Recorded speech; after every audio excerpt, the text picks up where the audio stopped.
Bonjour à tous et bienvenue sur boursicoté.com pour cette nouvelle analyse technique du CAC 40 en intraday avec une tendance qui est en train de changer puisqu'après avoir connu ici une phase de hausse, une phase de temporisation hier, on est en train de consolider et on tente ici un début de comblement du gap qui s'était ouvert donc le vendredi dernier. Donc pour l'instant ce n'est qu'un comblement partiel qui est même très léger puisqu'on est à peine venu combler quelques points et ça ne remet absolument pas en cause pour l'instant la dynamique actuelle qui reste donc haussière d'un point de vue court terme. Au niveau des indicateurs techniques, nous sommes dans une configuration de perte de dynamique au sens des histogrammes du MACD. Le RSI reste proche ici de sa zone de surachat mais toujours en zone neutre. On est sur des volumes inférieurs à la moyenne sur la séance d'hier. On est plus ici dans une phase d'attente que dans une phase de retournement. Même les volumes que nous avons actuellement sur l'indice parisien ne justifient pas l'anticipation d'un retournement de tendance. Au niveau du palmarès des valeurs, donc le CAC 40 perd 0,7% au moment de cette analyse. On trouve quand même de belles hausses comme Téléperformance qui gagne 1,53%.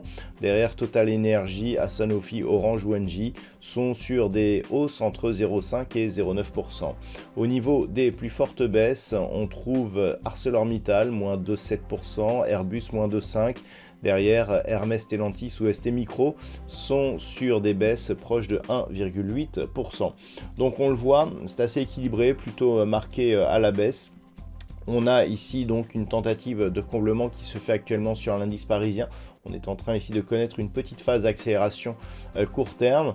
Rien de grave pour l'instant. L'objectif de cette phase de consolidation semble être ici proche de la zone des 7625 points. Cette zone correspond à l'évolution actuelle de la moyenne mobile 20 exponentielle dans cette unité de temps 4 heures. Donc même si on venait rebondir sur cette zone, on serait dans la continuité ici de la dynamique haussière. Si on cassait ce niveau, on pourrait revenir ici jusqu'à 7525 sans pour autant remettre en cause la dynamique puisqu'il s'agit d'une zone de support qui a déjà été sur cette phase de tendance. On a été ici redescendu puis remonté pour imprimer ici ce gap et donc cette nouvelle jambe de hausse. Donc on est clairement dans des niveaux qui pour l'instant ne remettent rien en cause. Sous 7525, effectivement, il y aurait des signaux de retournement de tendance qui pourraient être confirmés par un comblement ici de ce gap et une rupture de la zone des 7385 points.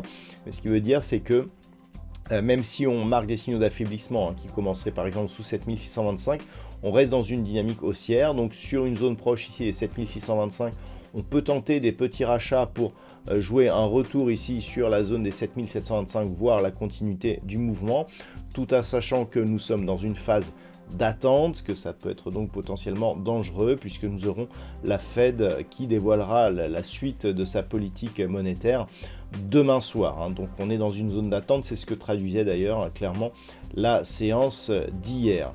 Voilà donc ce qu'il faut attendre de cette séance. Naturellement, en cas de retour ici au-delà des 7800 points, on confirmerait la continuité de la dynamique haussière et donc une poursuite en direction des 7910 points.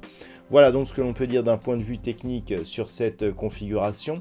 D'un point de vue macroéconomique, donc nous aurons une séance relativement pauvre en news macro. Nous avons eu les PMI au service ce matin en France qui se sont révélés légèrement supérieurs à ce qui était attendu et il n'y aura pas de statistiques majeures du côté des États-Unis, donc ce devrait être relativement calme. Voilà ce que l'on peut dire donc pour aujourd'hui. Je vous souhaite une bonne séance. On se retrouve dès ce soir pour toutes les autres analyses techniques du site boursicoté.com.